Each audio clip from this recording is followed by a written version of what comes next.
Segera download Quran Tadabbur, tafsir kebaikan. dalam genggaman Contoh, Anda. bulan Ramadan adalah bulan Al-Quran.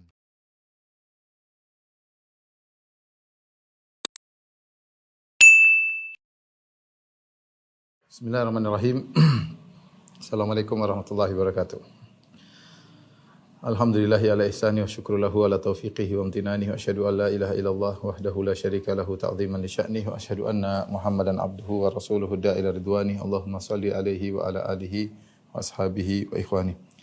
Para jamaah Majelis Ta'lim Ma'had Babus Salam yang dirahmati oleh Allah Subhanahu wa taala, kita masih melanjutkan tentang silsilah para khulafaur rasyidin dan kita sekarang membahas tentang Al-Khalifah Tsani, yaitu khalifah yang kedua yang diberi gelar Amirul Mukminin, yaitu Umar bin Khattab radhiyallahu taala anhu. Abu Hafs Al-Faruq Umar bin Khattab radhiyallahu taala anhu, yang Nabi sallallahu alaihi wasallam pernah berkata, "Iktadu bil ladaini min ba'di Abi Bakar wa Umar." Ikutilah dua orang setelahku, yaitu Abu Bakar dan Umar.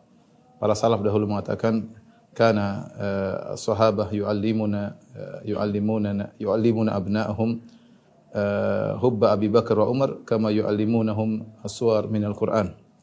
Bagaimana para salaf dahulu mereka mengajarkan kepada anak-anak mereka untuk mencintai Abu Bakar dan Umar sebagaimana mereka mengajarkan surat-surat dalam Al-Qur'an, ya. Dan kita tahu bahwasanya dua khalifah ini sangat spesial, ya, dan dua khalifah ini yang paling di antaranya paling dibenci oleh orang-orang Syiah. Makanya di antara doa mereka, kalau mereka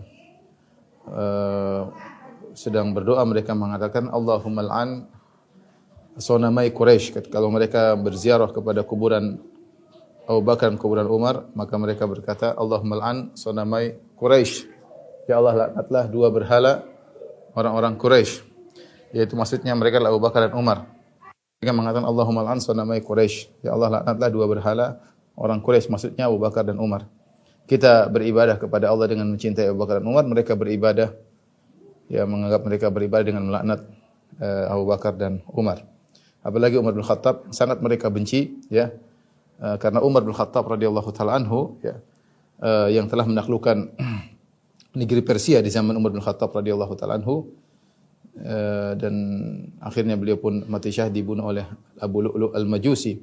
Yang kuburan Abu Lu'lu' al-Majusi yang telah membunuh Umar ini benar-benar dikeramatkan, dipuja-puja di kota Kasan di Iran, ya, sampai disebutkan Baba Syuja'an, yaitu sang pemberani, sang jagoan, Abu Lu'lu' al-Majusi yang telah berhasil membunuh Umar bin Khattab radhiyallahu taala anhu, dan mereka merayakan hari kematian Umar bin Khattab radhiyallahu anhu. Kita akan sampai penjelasan insyaallah taala.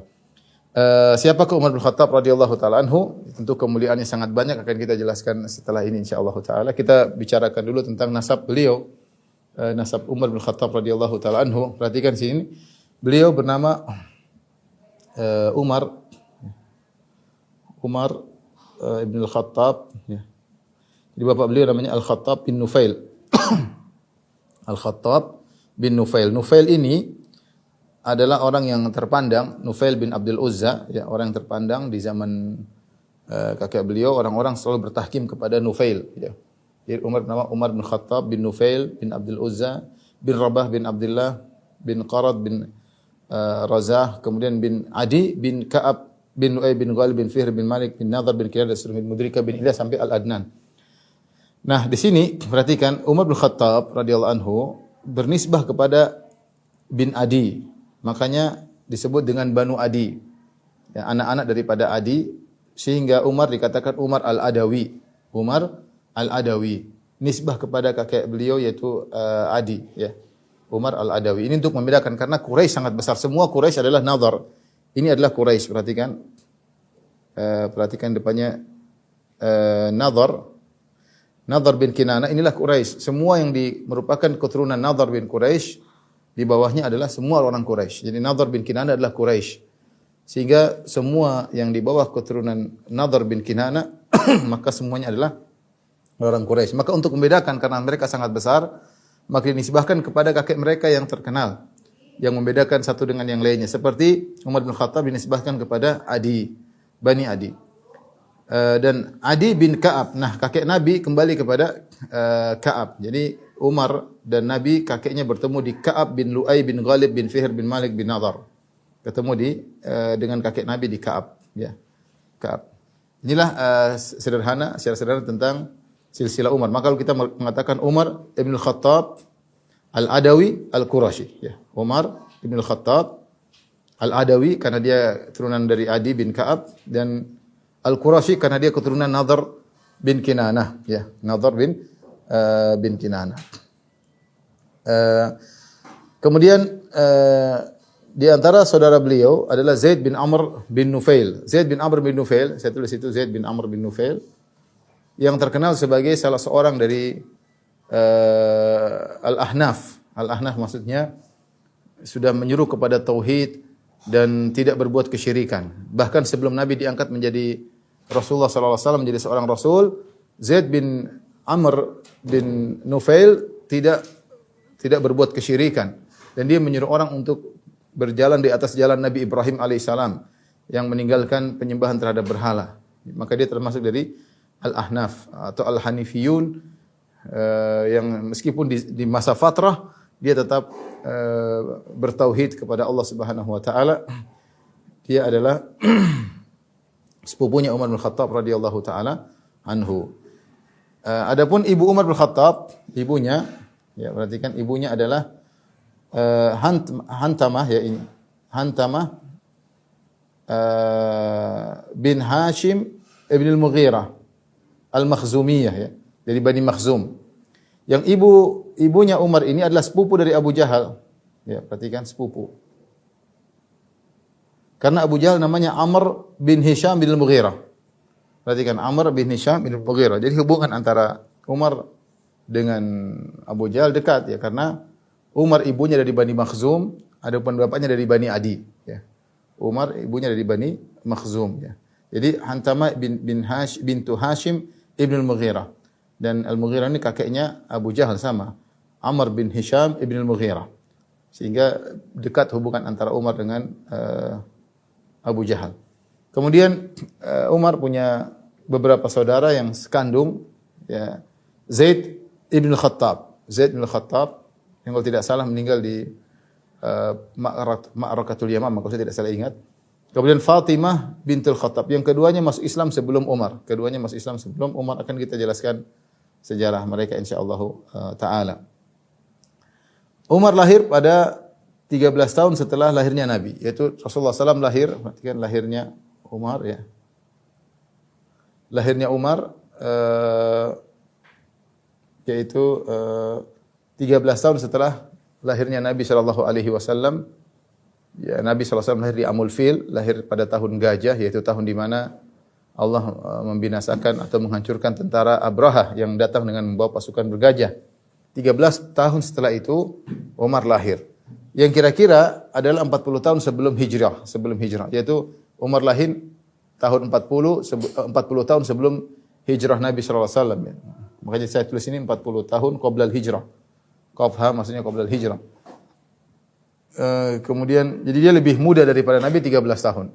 Lebih muda daripada Nabi 13 tahun. Wafat tahun 23 Hijriah. Adapun gelar beliau adalah Al-Faruq. Gelar Umar adalah Al-Faruq, artinya sang pembeda.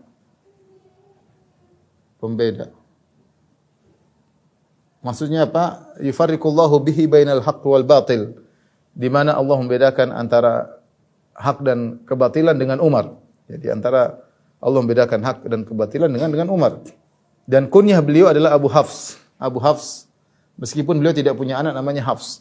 Allah alam, ada yang mengatakan bahwasanya Hafs ini diambil dari Hafsah, dari putri beliau yang paling tua, Hafsah, sehingga dibeli nama dikunyahkan dengan Abu Hafs. Allah alam bisawab. Adapun istri Umar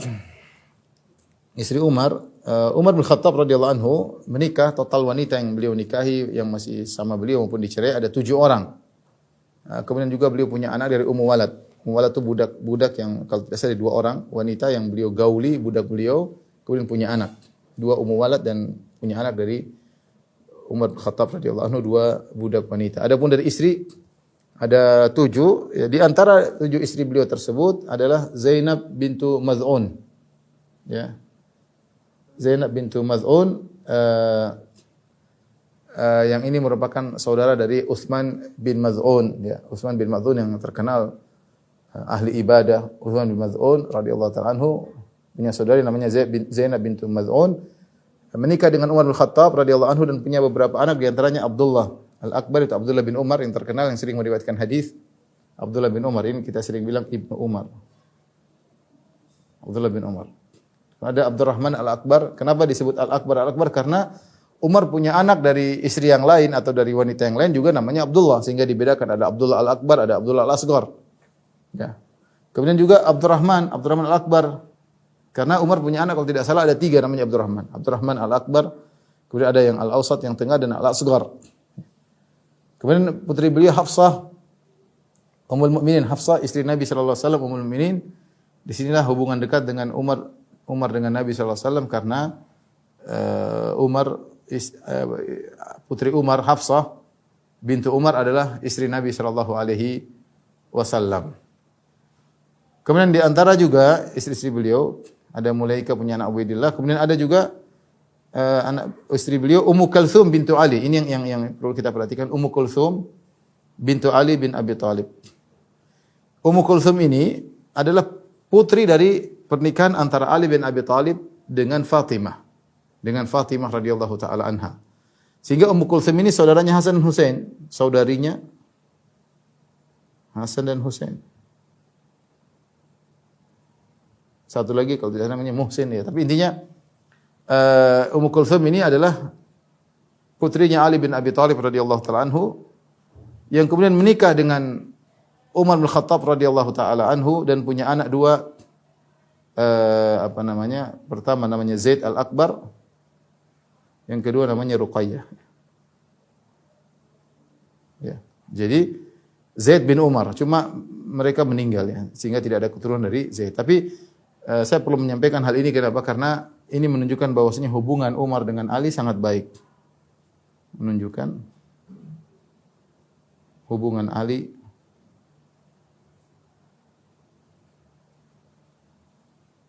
sangat baik. Kenapa? Karena Umar adalah mantunya Ali dan Ali adalah mertuanya Umar. Ya. Ini yang membuat bingung orang-orang Syiah karena mereka menggambarkan Umar itu kejam. Umar pernah memukul Fatimah sampai keguguran. Harusnya Hasan Husain punya saudara namanya Muhsin kalau tidak salah. Karena dipukul oleh Umar akhirnya keguguran. Ya. Ini semua omong kosong yang mereka ceritakan. Tapi aneh kok bisa Umar jadi mantunya Ali bin Abi Thalib. Ini jadi masalah. Kok bisa jadi mantunya Ali bin Abi Thalib? Kalau memang Umar ternyata kejam, jahat, bagaimana ibunya Fatimah rela kemudian Umar atau Ali rela Umar menikah dengan putri mereka, Ummu Kulthum. Sehingga mereka punya beberapa tafsiran. Ini saya baca dari buku-buku Syiah dan saya cantumkan dalam buku saya 33 Banyolan Akidah Syiah. Tafsiran mereka tentang kisah ini terjadinya pernikahan antara Umar dengan Ummu Kulthum ini muskilah bagi mereka, problem besar. Mereka tafsiran pertama bahwasanya Ali bin Abi Thalib takut. Ali bin Abi Thalib takut sehingga dia terpaksa menikahkan putrinya dengan Umar. Kalau tidak dia akan dibunuh. Jadi mereka menggambarkan Ali penakut. Dan ini hal yang menurut saya adalah mencela Ali bin Abi Thalib. Ali bin Abi Thalib seorang pemberani, tidak pernah takut. La yakhafu fillahi laumata laim. Tidak pernah takut celaan orang, tidak pernah takut, bahkan dia pemberani. Ali bin Abi Thalib yang pernah mengorbankan dirinya untuk tidur di tempat tidur Nabi sallallahu alaihi wasallam, berselimutkan dengan selimut Nabi sallallahu alaihi wasallam ketika Nabi berhijrah.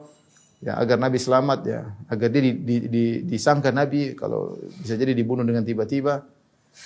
Dialah Ali bin Abi Thalib yang kisah peperangannya melawan Amr bin Wud dalam perang Khandaq. Ya, dialah Ali bin Abi Thalib yang melawan Marhab dalam perang Khaybar. Jagoan Ali bin Abi Thalib. Ya, dia yang mengatakan annalladzi sammatni ummu Haidarah kalaithi ghabatin karihil mandhar. Akulah yang ibuku menamakan aku dengan Haidarah. Ya. Seperti singa hutan yang mengerikan penampakannya. Ya, Ali bin Abi Thalib perangan jagoan. Ya. Kemudian ternyata dia bilang dia takut sama Umar. Sebelumnya takut sama Abu Bakar, tidak berani merebut kekuasaan. Harusnya dia yang jadi khalifah setelah Nabi, tapi kemudian Abu Bakar merebut kekuasaan dari Ali bin Abi Thalib radhiyallahu taala majma'in. Kemudian takut lagi di zaman Umar, takut sampai ketakutan dia menikahkan putrinya dengan Umar. Ini suatu hal yang tidak logis. Padahal orang Syiah menuduh Umar setan, menuduh Umar sebagai orang yang punya kelainan jiwa, yaitu dia waliyadzubillah sangat tidak enak didengar, tapi begini, mereka menuduh Umar seorang yang kayak bencong, tidak bisa tenang kecuali kalau disodomi ya. Bagaimana kemudian kalau Umar kondisinya seperti itu, kemudian Ali bin Abi Thalib menikahkan Umar dengan putrinya Ummu Kulsum. Ini khurafat yang dibuat oleh orang Syiah.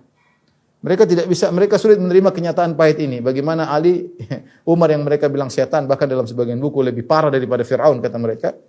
Ternyata Umar menikah dengan Ummu Kulsum, putrinya Ali bin Abi Thalib. Jadi tafsiran pertama kata mereka Ali ketakutan. Tafsiran kedua mereka sebutkan bahwasanya ada jin wanita yang menyamar menjadi Ummu Kulsum. Menjadi Ummu Kulsum. Ini juga aneh.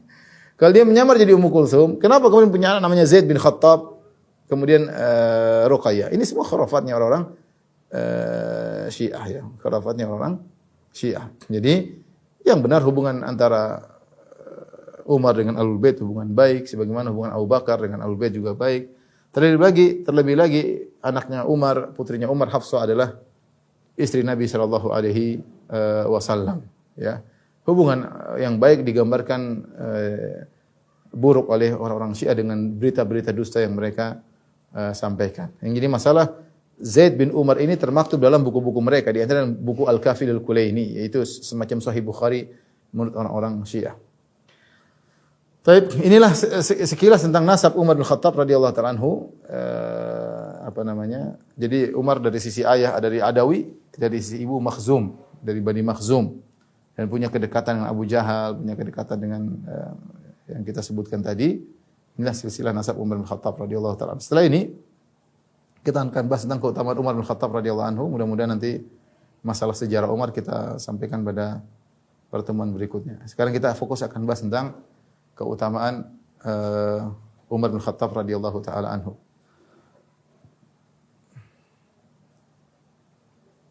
Saya sudah kumpulkan ya. Tentu masih banyak, tapi ini sekilas yang saya kumpulkan. Keutamaan Umar bin Khattab radhiyallahu anhu yang datang dalam hadis-hadis dan juga dalam sejarah. Yang pertama, bahwasanya Umar bin Khattab radhiyallahu taala anhu dijamin masuk surga ya. Rasulullah SAW dalam hadisnya yang dikenal dengan Al-Asyrah Al-Mubasysyaruna bil Jannah, 10 orang yang Rasulullah SAW kabarkan masuk surga. Rasulullah mengatakan Abu Bakar fil Jannah, Abu Bakar di surga. Umar fil Jannah, Umar di surga. Utsman fil Jannah, Utsman di surga. Ali fil Jannah, Ali di surga. Kemudian Abdurrahman bin Auf fil Jannah, Abdurrahman bin Auf di surga. Sa'ad bin Abi Waqqas fil Jannah, Sa'ad bin Abi Waqqas di surga. Talha bin Ubaidillah di surga. Kemudian Sa'id bin Zaid fil Jannah. Kemudian Abu Ubaidah bin Jarrah fil Jannah. 10 orang Rasulullah SAW sebutkan langsung adalah penghuni surga. Kemudian juga dalam dalil yang lain yang menunjukkan bahwasanya Umar di surga dalam satu hadis ya. Dalam Sahihain dari Jabir bin Abdullah radhiyallahu taala anhu, qala Nabi sallallahu alaihi wasallam, Rasulullah SAW bersabda, "Ra'aituni dakhaltul jannah." Aku melihat aku masuk surga dalam mimpi ini. Fa idza ana bir Rumaisa, tiba-tiba aku bertemu dengan Rumaisa. Rumaisa adalah imraati Abi Talha, yaitu Ummu Sulaim. Ummu Sulaim disebut juga namanya Rumaisa. Ada khilaf, ada Rumaisa, ada Rumaisa. Ummu Sulaim ibunya Anas, yaitu istrinya Abu Talha radhiyallahu ta'ala anhuma. Wa sami'tu khashkhashatan, aku mendengar suara di depanku. Faqultu man hadha?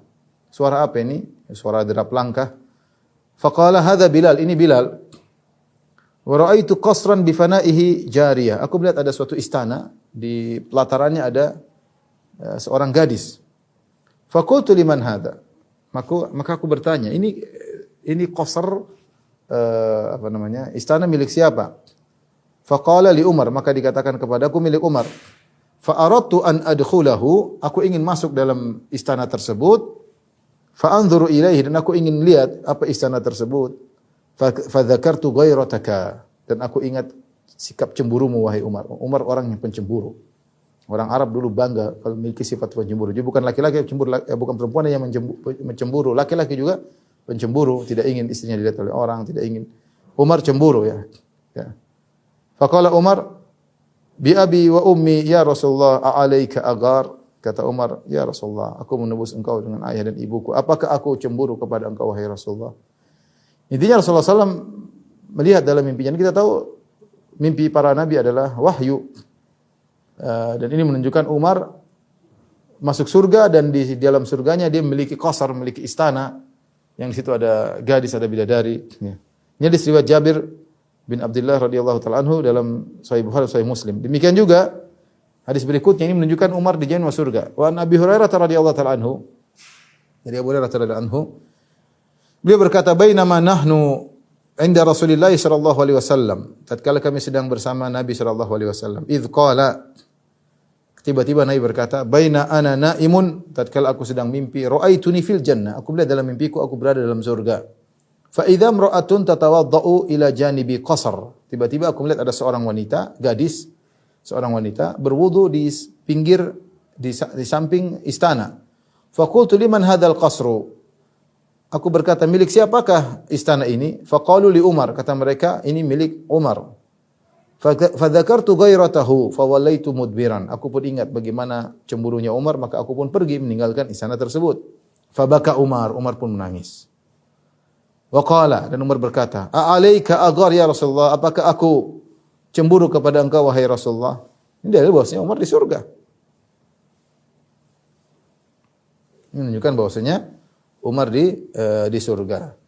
Jadi sangat jelas bahwasanya Umar dijamin masuk surga. Sementara kita tidak ada yang jamin. Siapa yang jamin kita masuk surga? Umar dijamin oleh Nabi masuk surga dengan nas. Umar fil jannah, Umar di surga. Selesai. Terus kita mau ragu lagi. Nabi dalam Sahihain dan Sahih Bukhari, Sahih Muslim menjelaskan Rasulullah melihat Umar di surga. Selesai urusan. Tapi di antara keistimewaan Umar bin Khattab radhiyallahu anhu yang kedua, ya, yaitu Rasulullah SAW menyatakan Umar mati syahid. Rasulullah SAW mengatakan Umar mati syahid. Dalam beberapa hadis di antaranya Rasulullah SAW ketika naik Gunung Uhud, bergetarlah Gunung Uhud. Kemudian Rasulullah SAW berkata, "Uskun ya Uhud, fa inna ma 'alaika nabiyyun wa siddiqun wa syahidan."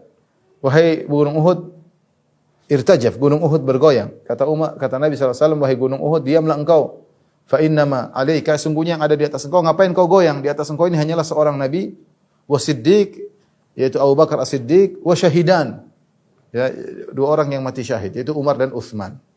Kalau tidak salah ini juga terjadi ketika Rasulullah naik Jabal Hira, yaitu Gunung Hira, gunung yang ada gua Hira. Tapi intinya di sini Rasulullah SAW mengabarkan bahwasanya Umar akan mati syahid.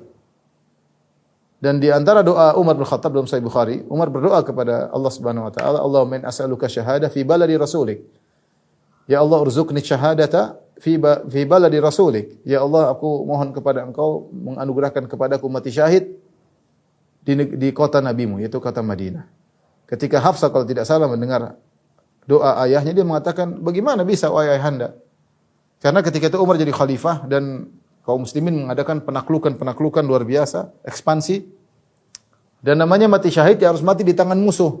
Nah, kalau ingin mati di tangan musuh harus keluar perang. Sementara Umar tidak perang, Umar dijaga oleh kaum muslimin. Mereka mengatakan, "Umar, kau jangan ikut. Kalau kau ikut berbahaya kalau perang." Ya. Karena kau mengatur pemerintahan Islam, maka Umar ditahan seperti dalam perang Al-Qadisiyah. Umar ingin ikut tapi ditarang oleh para sahabat, "Jangan. Engkau harus berjaga di pos pertahanan di kota Madinah. Kalau Umar meninggal bahaya, akan goncang pemerintahan Islam."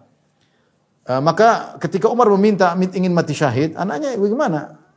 Bagaimana bisa? Tapi ketika Umar berdoa dan Umar dikabulkan doa, maka Allah kabulkan permohonan Umar bin Khattab radhiyallahu anhu. Maka datanglah Abu Lu'lu' al-Majusi. Kemudian akan kita sebutkan kisahnya nanti secara lengkap insyaallah taala. Intinya ketika Umar sedang salat subuh jadi imam dan dia dengan curangnya, dengan penakutnya, kemudian dia pun menikam Umar bin Khattab radhiyallahu anhu 3 kali, maka matilah Umar radhiyallahu anhu. Setelah itu dalam beberapa waktu kemudian beliau meninggal mati syahid. Ini menunjukkan bahwasanya Umar telah mencapai derajat yang tinggi, derajat syahadah. Derajat syahadah.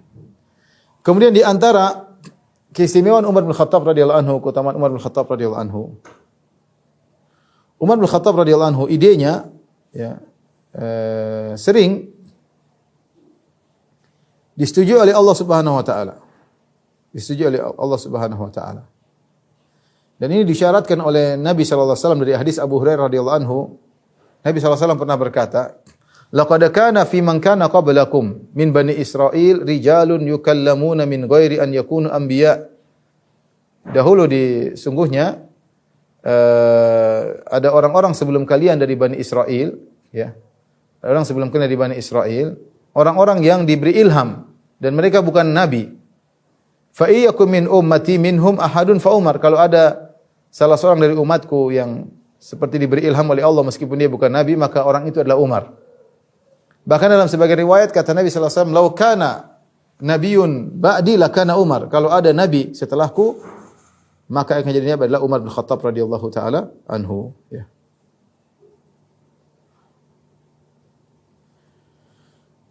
Oleh karenanya Umar bin Khattab radhiyallahu anhu, ya, disepakati oleh Allah beberapa ide Umar bin Khattab radhiyallahu anhu. Sampai sebagian ulama menyebutkan ada sekitar 20. Sekitar 20. Itu banyak, ya. Sekitar 20 kejadian.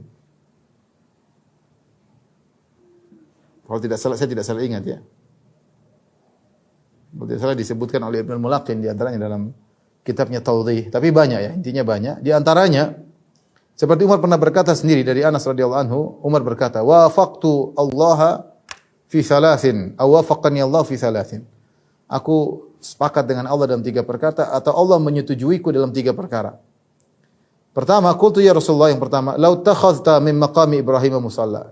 Aku berkata, "Ya Rasulullah, bagaimana kalau kau menjadikan maqam Ibrahim sebagai tempat salat?" Maka Allah turunkan firman-Nya, "Wattakhidhu min maqami Ibrahim musalla." Subhanallah, Umar mengucapkan, Allah turunkan ayat setuju dengan ide Umar. Ini yang pertama. Yang lain, Umar berkata, "Ya Rasulullah, yadkhulu alaikal barru wal fajir." Ya Rasulullah, rumahmu itu kadang dimasuki oleh orang yang baik, orang yang jelek, yang fajir, yang tukang maksiat. "Falau amarta ummahatil mu'minin bil hijab." Bagaimana kalau engkau menyuruh istri-istrimu pakai hijab biar tidak diganggu, ya. Fa anzalallahu ayatal hijab, maka Allah pun turunkan ayat tentang hijab. Subhanallah, Allah turunkan ayat sesuai dengan ide Umar bin Khattab radhiyallahu taala anhu. Qala wa balagani mu'atabatan Nabi sallallahu alaihi wasallam ba'dha nisaihi. Sampai kepadaku kabar bahwasanya Nabi menegur istri-istri beliau, sebagian istri beliau. Fadakhaltu alaihim, maka aku pun menegur istri-istri beliau karena aku dengar Nabi menegur mereka. Qultu, aku berkata kepada istri-istri Nabi, "Intahaitunna aw la yubaddilanna Allahu rasulahu sallallahu alaihi wasallam khairan minkunna."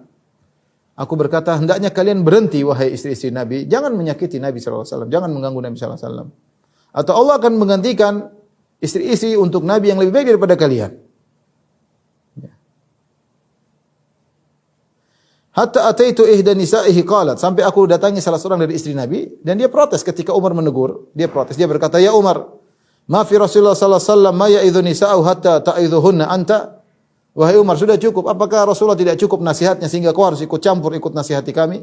Jadi sebagai istri Nabi protes. Karena Umar tegurnya dengan keras. Kalian berhenti, jangan gitu lagi. Kalau enggak Allah akan gantikan istri lebih baik daripada kalian. Sampai istri Nabi ada yang mengatakan, "Ya Umar, tidak cukupkah nasihat Rasulullah kepada kami? Kenapa engkau harus ikut campur urusan keluarga kami?" Ya. Maka Allah menurunkan firman-Nya, "Asa rabbuhu in talaqakunna ayyubdilahu azwajan khairum minkunna muslimatin mu'minatin qanitatin taibatin abidatin saihatin thayyibatin wa abkara." Kata Allah dalam surat Tahrim ayat 5, dan bisa jadi Rabb Muhammad SAW jika Rasulullah SAW menceraikan kalian, Allah akan gantikan baginya istri-istri yang lebih baik daripada kalian, yang muslimat, yang ini sifat-sifat. Subhanallah. Di sini Umar,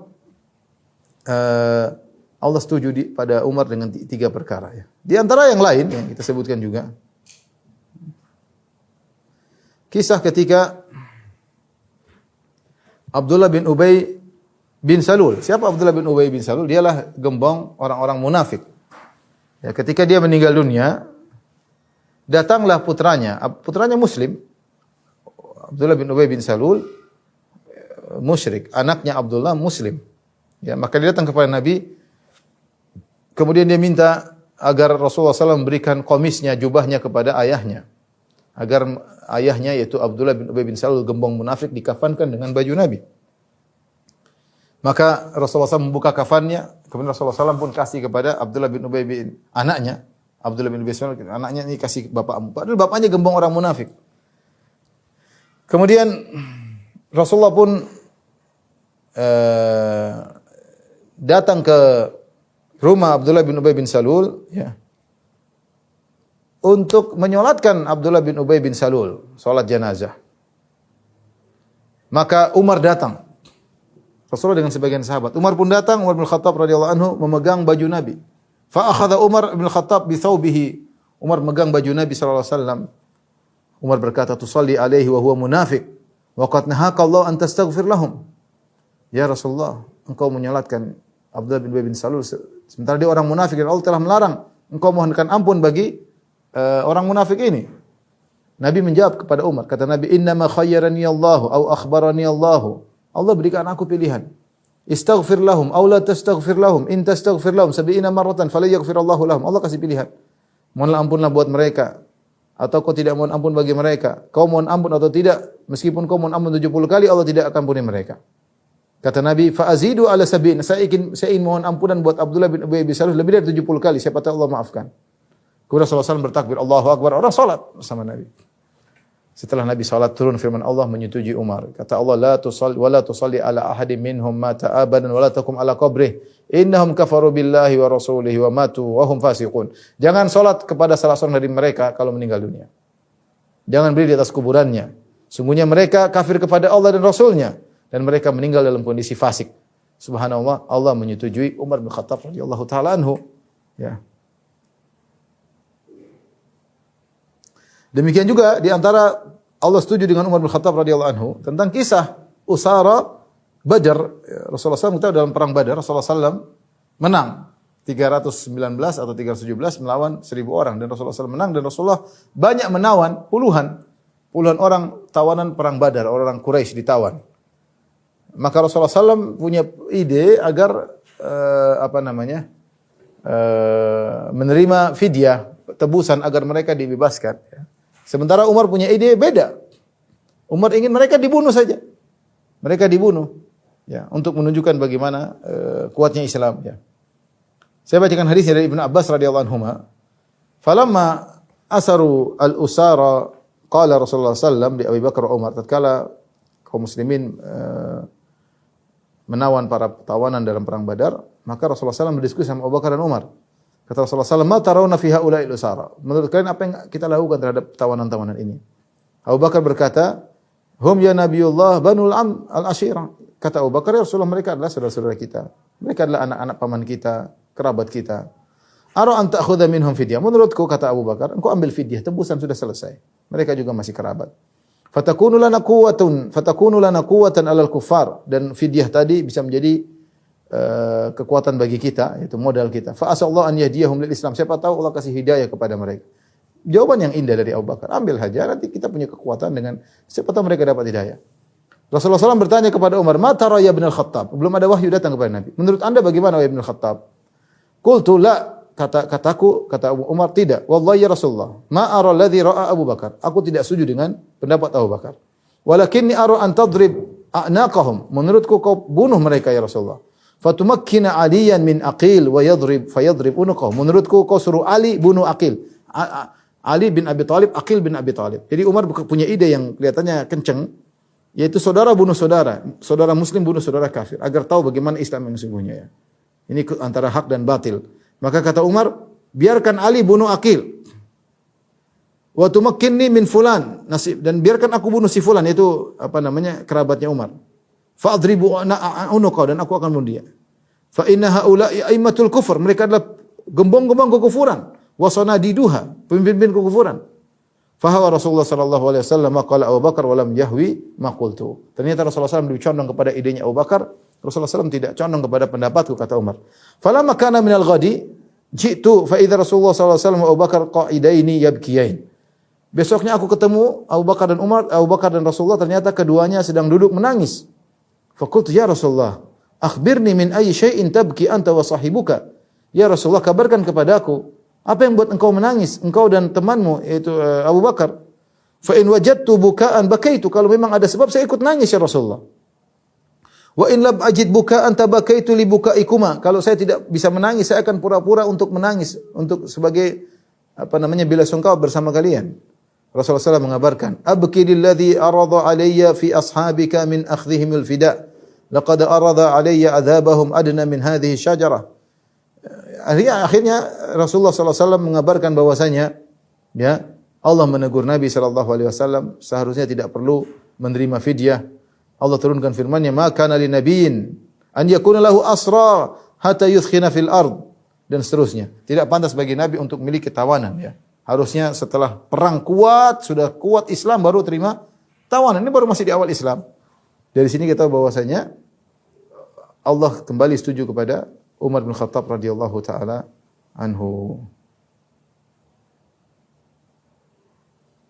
Ini saya katakan sering idenya disetujui oleh Allah, idenya Umar disetujui oleh Allah, sekitar ada 20 kejadian. Tadi kita sebutnya ada contoh berapa? Ada 5 atau 6. Contoh-contoh bagaimana idenya Umar disetujui oleh Allah Subhanahu wa taala. Kemudian di antara keistimewaan Umar bin Khattab radhiyallahu anhu, kana waqafan inda kitabillah. Ini perkataan Ibnu Abbas, kana waqafan inda kitabillah. Umar tuh kalau sudah ada ayat dia berhenti. Ini disebut oleh Ibnu Abbas kapan? Tatkala Umar datang, Uyainah bin Hisan datang kepada Umar, kemudian dia bilang, "Ya Ibnu Khattab," ya. Ya Ibnu Khattab, engkau berhenti wahai Ibnu Khattab. Padahal Umar waktu jadi khalifah, ya. "Ma tu'tinal jazal," kau tidak memberikan kami pemberian, wala tahkumna bil adl, dan kau tidak adil dalam berhukum kepada kami. Umar mau marah. Umar sudah setengah mati jadi khalifah, berusaha seadil-adilnya, berusaha untuk memberikan dengan baik, masih dicela oleh Uyainah bin Hisan. Maka Umar itu memukul dia, tiba-tiba ada Al-Hur bin Qais menasihati Umar dengan membacakan firman Allah, ya khudhil afwa wa'mur bil urfi wa'rid 'anil jahilin. Ya Rasulullah, ya Umar, Allah berfirman, wa'rid 'anil jahilin, berpalinglah orang jahil, wa hadza minal jahilin. Ini orang dari jahil. Akhirnya Umar tidak jadi marah. Kata Ibnu Abbas, wa kana waqafan inda kitabillah. Umar kalau ada ayat berhenti. Sebenarnya dalam kisah juga Umar berkhutbah di atas mimbar. Kisah ini disebutkan oleh Ibnu Katsir dalam tafsirnya. Umar menegur, Umar mengatakan, wahai manusia sekalian, jangan kalian bayar mahar mahal-mahal meskipun kalian punya uang. Sungguhnya kalau mahar yang mahal itu adalah menunjukkan ketakwaan, maka harusnya Nabi dan para sahabat membayar mahar lebih mahal. Nabi dan para sahabat tidak bayar mahar lebih dari 400 dirham. Kalian jangan lebih daripada itu. Umar tegur, bukan berarti kalau mahar semakin besar berarti semakin orang bertakwa, itu bukan ketakwaan. Umar turun dari mimbar setelah memberi peringatan, tiba-tiba ada seorang wanita menegurnya. Dia mengatakan, ya Amirul Mukminin, wahai Umar, tidak kau amma sami'ta qaul Allah Ta'ala. Ya. Tidak kau mendengar firman Allah Subhanahu wa taala, wa akhadha minkum qintara wa ataitum ihdahunna qintara. Sementara kalian sudah memberikan istri kalian harta yang berlimpah-limpah. Allah menyebutkan bahwasanya di antara mahar adalah harta yang berlimpah-limpah. Subhanallah, Umar mengatakan an-nas afqahu min Umar, orang-orang lebih pandai daripada Umar. Umar langsung naik mimbar lagi, dia tegur, saya tadi ralat. Tadi saya melarang kalian, saya tidak larang lagi. Ya Umar, subhanallah, kalau ada ayat dia berhenti, dia tidak mau melanggar ayat-ayat Allah Subhanahu wa taala. Kemudian di antara keistimewaan Umar bin Khattab radhiyallahu taala anhu, ya. Ilmu Umar bin Khattab radhiyallahu anhu yang luar biasa, ya. Saya tidak tulis ini, tapi ini di antara ilmu Umar, ya. Kita tambah di sini.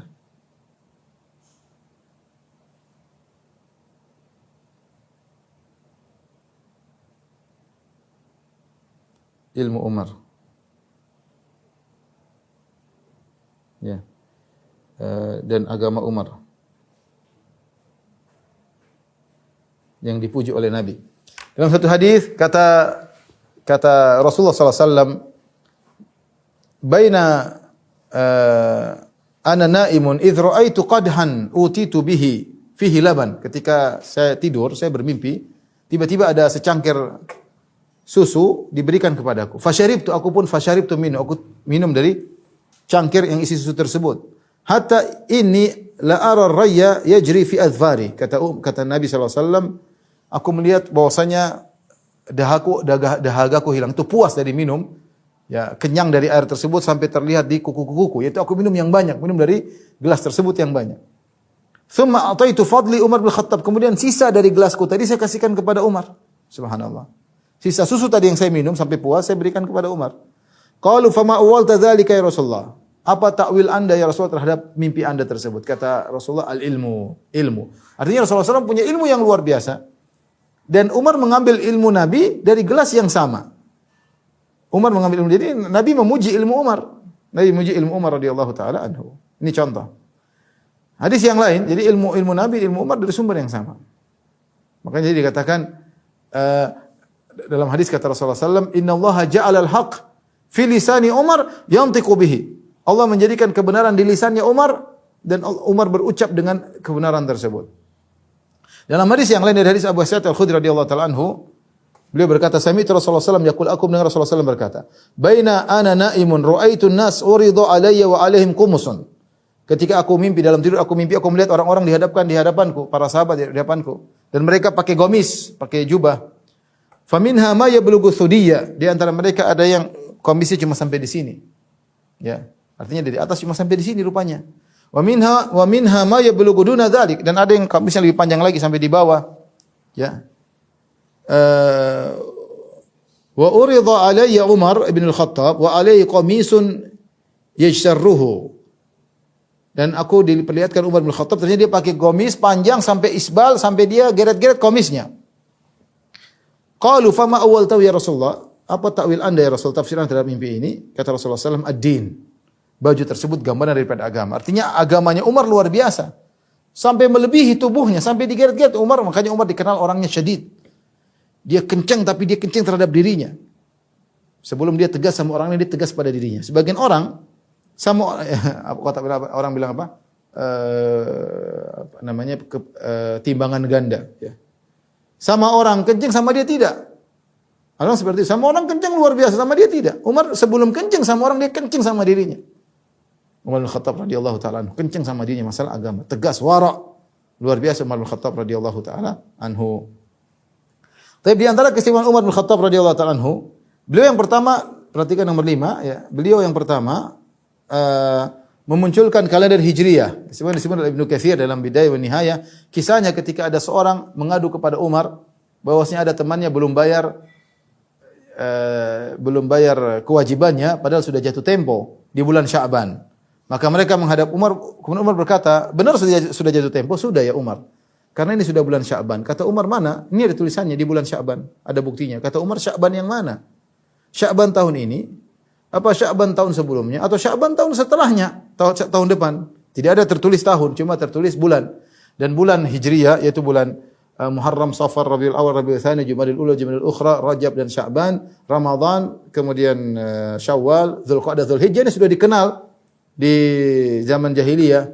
Zaman itu sudah ada. Tetapi tahun tidak ada. Sehingga mereka sering kalau menyebutkan tahun, mereka mengatakan tahun gajah. Ada peristiwa besar. Seperti Rasulullah SAW lahir Amil Fil.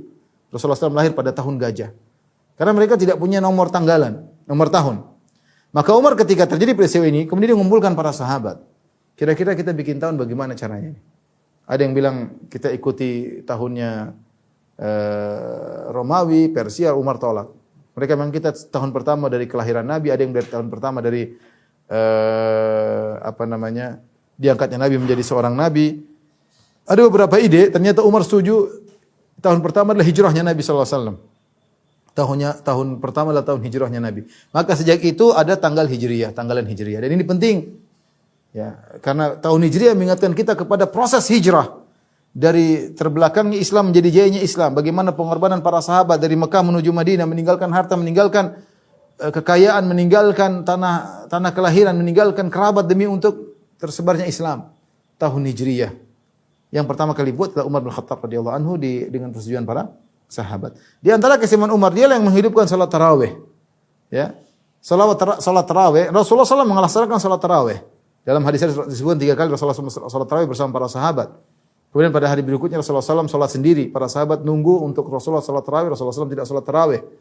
Rasul bertanya, kata Rasulullah, aku tahu kalian kemarin hadir, tapi aku khawatir kalau aku melanggengkan nanti diwajibkan. Dan itu berat bagi kalian. Rasulullah SAW tidak ingin salat tarawih jadi wajib. Akhirnya Rasulullah SAW sempat berhenti salat tarawih.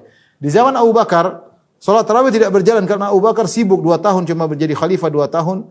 Dan dia sibuk untuk mengembalikan stabilitas kaum muslimin. Banyak pemberontakan, banyak orang-orang murtad, banyak nabi-nabi baru, pengikutnya banyak puluhan ribu, sehingga terjadi peperangan-peperangan.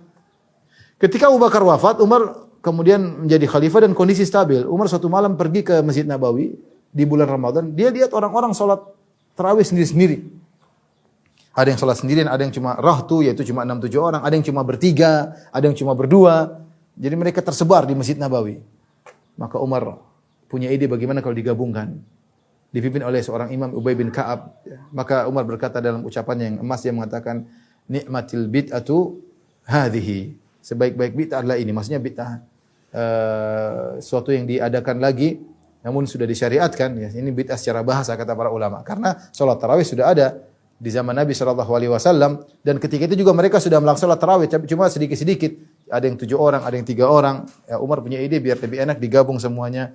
Dan sejak itulah kemudian salat tarawih berjalan sampai saat ini. Yang bikin ide adalah Umar bin Khattab radhiyallahu taala anhu. Kemudian di antara keistimewaan Umar bin Khattab radhiyallahu anhu adalah futuhat Islamiyah. Di zaman Umar banyak. Umar berkuasa sekitar 20 tahun ya. Dari tahun 3 Hijriah sampai tahun 23, 20 tahun beliau berkuasa. Sehingga beliau bisa menyusun, menata, menjadikan Islam semakin luas. Di zaman beliau banyak ekspansi, banyak penaklukan di antaranya Mesir ditaklukkan oleh Umar di zaman Umar, kemudian Persia, Fathul Iraq, ya, Ma'rakatul Qadisiyah di zaman Umar, kemudian Madain, banyak ya kota-kota di Persia ditaklukkan oleh Umar sehingga runtuhlah Persia. Kemudian sebagian negeri Syam ditaklukkan oleh Umar seperti Baitul Maqdis dikuasai oleh Umar di zaman Umar. Fathu Damaskus dikuasai, Hims, Ba'labak semuanya dikuasai di zaman Umar bin Khattab radhiyallahu taala anhu. Ya, dan ini luar biasa, ini baru terjadi di zaman Umar. Mereka dikatakan orang-orang Persia sangat dendam kepada Umar karena Umar yang kemudian menaklukkan Majusi, ya, kemudian tunduk dalam ajaran Islam. Kemudian di antara keistimewaan Umar bin Khattab radhiyallahu taala anhu, Umar diisyaratkan jadi khalifah. Ya, dalam hadis Rasulullah berkata, iktadu billadaini min ba'di. Kata Rasulullah SAW, ikutilah 2 orang setelahku, yaitu Abu Bakar dan Umar. Abu Bakar dan Umar. Ini isyarat bahwasanya Abu Bakar menjadi khalifah dan setelahnya adalah Umar bin Khattab radhiyallahu taala anhu. Ya, karena Rasulullah mengatakan iktadu billadzina min ba'di. Ada hadis-hadis lain yang saya tidak hadirkan. Di antara juga tatkala Rasulullah SAW melihat dalam mimpi bagaimana Abu Bakar dan Umar mengambil air. Abu Bakar mengambil air dua ember dan dalam kondisi lemah. Setelah itu Umar mengambil air dengan embernya, tiba-tiba embernya menjadi besar dan menunjukkan bahwasanya Umar akan menjadi khalifah setelah Abu Bakar dan kemudian khalifahnya makmur sampai orang-orang pada puas di zaman kekhilafan Umar bin Khattab radhiyallahu anhu. Jadi ada isyarat dari Nabi bahwasanya Umar akan menjadi khalifah yang kedua. Di antara lihat yang ke-8, keistimewaan Umar bin Khattab radhiyallahu anhu adalah perhatian beliau dalam menutup celah-celah kesyirikan. Ada beberapa kisah yang disebutkan oleh para ulama. Yang pertama kisah Nabi Daniel ketika penaklukan kota Tustar, mereka mendapati ada kuburan mayat yang masih utuh, tidak rusak sama sekali. Kalau mereka dalam kesulitan, mereka keluarkan mayat tersebut, maka turun hujan. Maka ini ternyata disebut adalah Nabi Daniel yang jasadnya tidak dimakan oleh tanah. Maka Umar ketika dikabarkan hal tersebut, Umar khawatir orang akan berlebihan kepada dia dan akan disembah dan macam-macamnya. Maka Umar menyuruh di siang hari atau di malam hari digali kuburan banyak. Kemudian dikuburlah Nabi Daniel di salah satu kuburan tersebut, tidak tahu di mana. Semuanya disiapkan tempat yang banyak, dikuburkan kemudian ditutup sehingga hilanglah jejak di mana kuburan Nabi Daniel. Tidak lain agar terhindar jangan sampai Nabi Daniel disembah. Kemudian di antaranya kisah pohon Ridwan. Pohon Ridwan yang Allah sebut dalam Al-Qur'an, laqad radiyallahu 'anil mu'minina idh yubayyi'unaka tahta asy-syajarah fa'alima ma fi qulubihim. Ketika pohon Ridwan yang di situ para sahabat membaiat Nabi sallallahu alaihi wasallam ketika perjanjian Sulh Hudaybiyah. Yang mereka membaiat Nabi siap untuk mati membela Rasulullah sallallahu alaihi wasallam. Yang baiat Nabi kira-kira 1.400 atau 1.500 orang.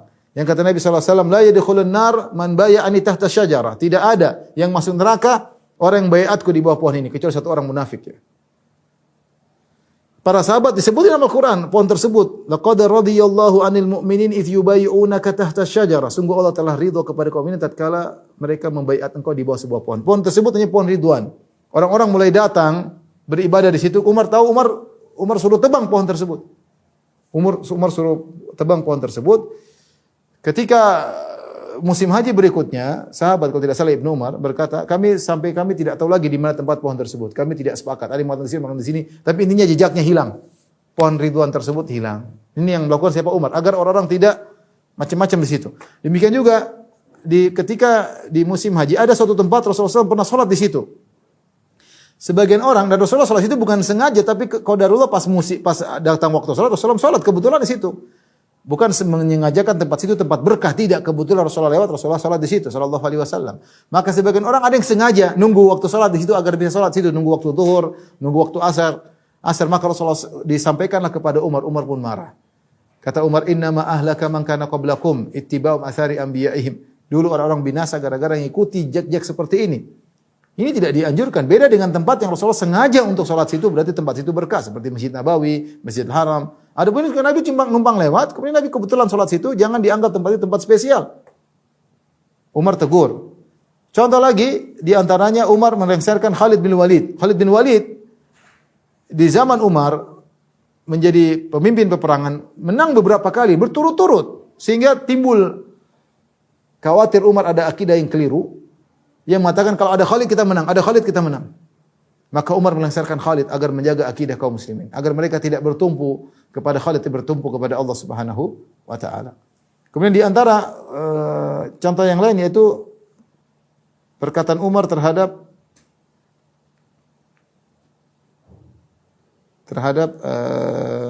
Hajar Aswad dalam Sahih Bukhari, Sahih Muslim.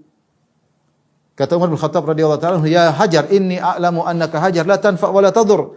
Laula anni ra'aitu Rasulullah yuqabbiluka ma qabbaltuka." Jadi ketika Umar sedang hajian, Umar lihat orang rebut-rebutan mencium Hajar Aswad berlebih-lebihan.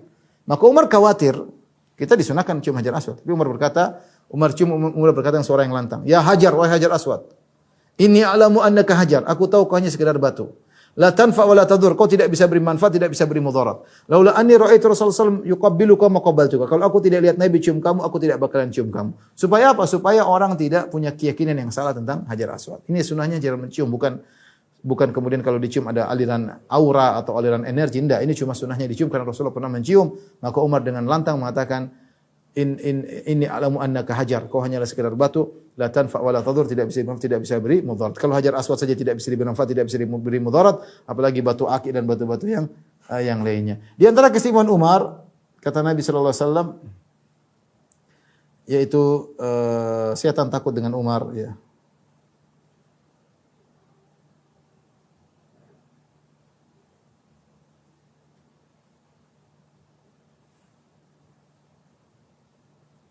Dalam Sahih Bukhari ya.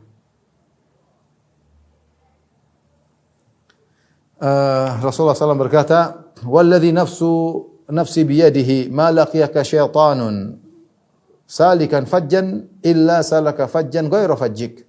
Wahai Umar, demi Allah yang jiwaku berada di tangannya, tidaklah syaitan bertemu dengan engkau melihat itu jalan kalau syaitan cari jalan yang lain. Subhanallah, syaitan takut sama Umar ya. Syaitan takut. Kalau kita mungkin kita lewat, syaitan datang godain kita. Ini syaitan takut dari Umar bin Khattab radhiyallahu taala anhu.